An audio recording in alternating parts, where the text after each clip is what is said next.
Welcome back. I'm Greg with the Ashcraft Firm, and this is number 4 of 5 of a series of videos that we're dealing with the 4 types of taxes at death. So, in the first week we talked about property tax, then we talked about income taxes. Last week we talked about estate taxes. This week we're going to be talking about capital gains tax.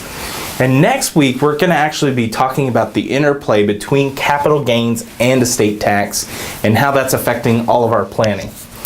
So, with capital gains tax, and some of you might be thinking, well, isn't that income tax? It is, but I'm going to deal with it separately because if you remember income tax, we were talking about how much income your trust brings in, and we were also talking about stretch IRAs and 401ks.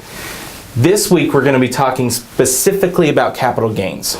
Okay, so I'm just going to give you a scenario here of a house.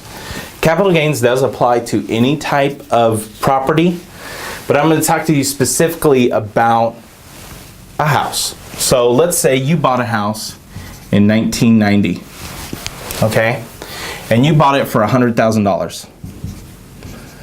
I like nice round numbers. I'm an attorney. I'm not a mathematician, so we're going to be dealing with nice round numbers. Okay, so that is your tax basis, basically. So $100,000 is going to be our tax basis. There are things that you can do with your taxes that will either decrease this tax basis or you can increase the tax basis. But just for simplicity's sake, we're just going to do away with all of that and say, you bought that piece of real property and $100,000. That is your tax basis. Now let's say you've held on to it and now we're in 2017. Now that house has increased to $200,000 in 2017. So it's doubled. Good job. Good investing. Okay. Now you can, while you're living, give your property over to your kids. So you can just give it to them. Let's say that that's what you want to do with your estate plan, and you just want to give it to them. Or let's say, you know what, I've heard that creating an estate plan can take a lot of time, it's a big hassle. I don't really want to go through all of that. So I'm just going to start adding people as joint tenants.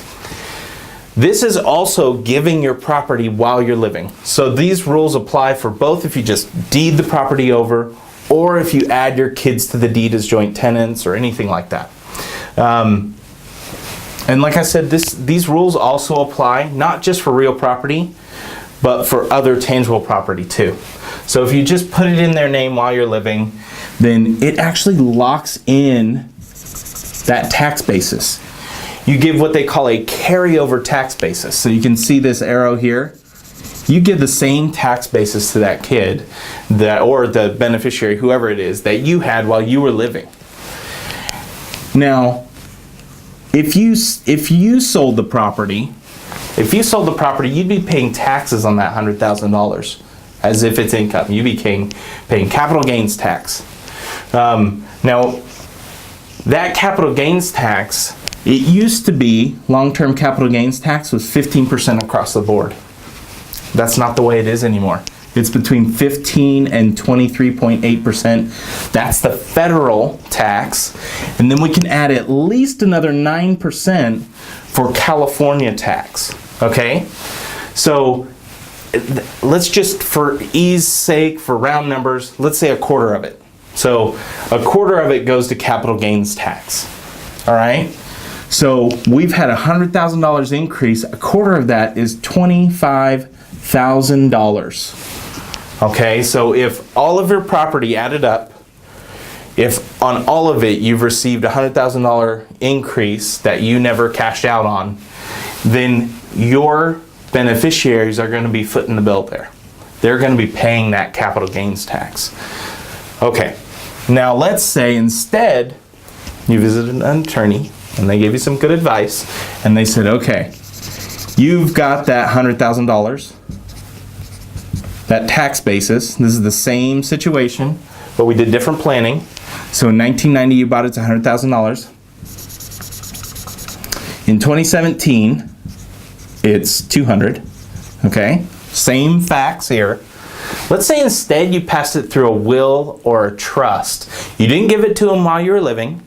You didn't give that beneficiary the rights in that house while you were living. Instead, you waited. You get what they call a step up in basis at date of death. This means that if you died today with this plan at $200,000, you get a step up in basis. And if they turn around and sold that property the very next day, they'd pay $0 in taxes.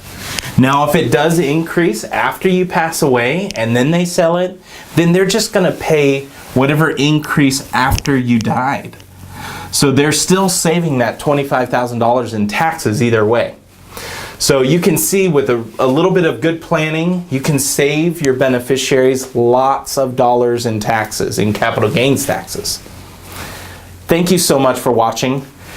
If you want to be informed about capital gains versus estate taxes, we're going to be talking about the interplay between these two taxes and how that affects your planning. And we're going to be doing that next week.